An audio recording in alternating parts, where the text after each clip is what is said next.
அனைவருக்கும் இனிய காலை வணக்கம் உறவுகளே. நமது சேனல் இது வரைக்கும் சப்ஸ்கிரைப் பண்ணாதவங்க சப்ஸ்கிரைப் பண்ணிக்கங்க. பக்கத்தில் இருக்கிற பெல் ஐக்கானையுமே கிளிக் பண்ணிக்கங்க. அப்போ தான் நான் போடுற வீடியோ உடனுக்குடன் உங்களுக்கு அப்டேட் ஆகிட்டு இருக்குங்க. வாங்க வீடியோக்குள்ளே போகலாம். இன்றைக்கி நம்ம பார்க்க வந்திருக்கிற லேண்டு பார்த்திங்கன்னா ஒரு ஏக்கரை 40 சென்ட் அழகிய செம்மண் பூமி ஒன்று சேலுக்கு வந்திருக்குதுங்க. அந்த லேண்டை தான் நம்ம இன்றைக்கி பார்க்க வந்திருக்கிறோங்க. இந்த லேண்டு கரெக்டாக எங்கே லொக்கேட் ஆகிக்குதுன்னு பார்த்தீங்கன்னா உடுமலை டு பல்லடம் தேசிய நெடுஞ்சாலையில் சாலை புதுருங்கிற ஏரியாவில் இந்த லேண்ட் பார்த்திங்கன்னா உங்களுக்கு லொக்கேட் ஆகிருக்குது. இந்த வீடியோவில் தெரிஞ்சுட்டு இருக்குது வரை இதே லேண்டு தேனுங்க. மொத்த ஏரியா பார்த்திங்கன்னா ஒரு ஏக்கரை 40 சென்ட்டுங்க. நல்ல செம்மண் பூமி உங்களுக்கு வடக்கு பார்த்து அமைஞ்சிருக்குதுங்க. உங்களுக்கு ஒரு வீடு தெரியுது பார்த்தீங்களா, அந்த வீடு தான் தார் ரோட்லேருந்து வாக் அப் டிஸ்டன்ஸ் என்னங்க. அது பஸ் ரூட்டுங்க. இதுவுமே உங்களுக்கு பார்த்தீங்கன்னா 40 அடி பஞ்சாயத்து இட்டேரிங்க. பஞ்சாயத்து இட்டேரியில் உங்களுக்கு வடக்கு பார்த்து இந்த லேண்ட் பார்த்தீங்கன்னா உங்களுக்கு லொக்கேட் ஆகிருக்குது. இந்த லேண்டுக்கு பார்த்தீங்கன்னா வாய்க்கா தனி வாயு. மொத்த ஏரியா பார்த்தீங்கன்னா ஒரு ஏக்கரை 40 சென்ட்டுங்க.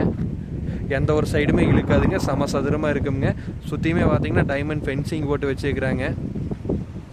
உங்களுக்கு பஞ்சாயத்து இட்டேரி ஃபேஸிங் பார்த்தீங்கன்னா ஒரு ஏக்கரை 40 சென்ட்டுக்கு பார்த்தீங்கன்னா 200 அடிக்கு கம்மியெல்லாம் வருங்க. 200 to 220 அடி வருங்க. சுற்றியுமே பார்த்தீங்கன்னா நல்லா வாட்டர் சோர்ஸ் உள்ள ஏரியா தெரியுங்க. தென்னந்தோப்பு, மல்பரி அப்படின்னு நல்லா விவசாயம் பண்ணிட்டு இருக்கிற ஏரியாவிலையும் இந்த லேண்ட் பார்த்தீங்கன்னா உங்களுக்கு லொக்கேட் ஆகிருக்குது. இது உங்களுக்கு ஒரு ஏக்கரை பார்த்தீங்கன்னா 48 லட்ச ரூபா விலை சொல்கிறாங்க. நேரில் இடத்த பாருங்கள். இடம் பிடிச்சிருந்து அப்படின்னா நம்ம இன்னுமே குறைச்சி பேசலாங்க. பேச்சுவார்த்தைக்கு உட்பட்டதுனுங்க. இடம் பிடிச்சிருந்தா என்னோட நம்பர் கால் பண்ணிட்டு வாங்க. என்னோட நம்பர் 80 127 38 304. நன்றி, வணக்கம்.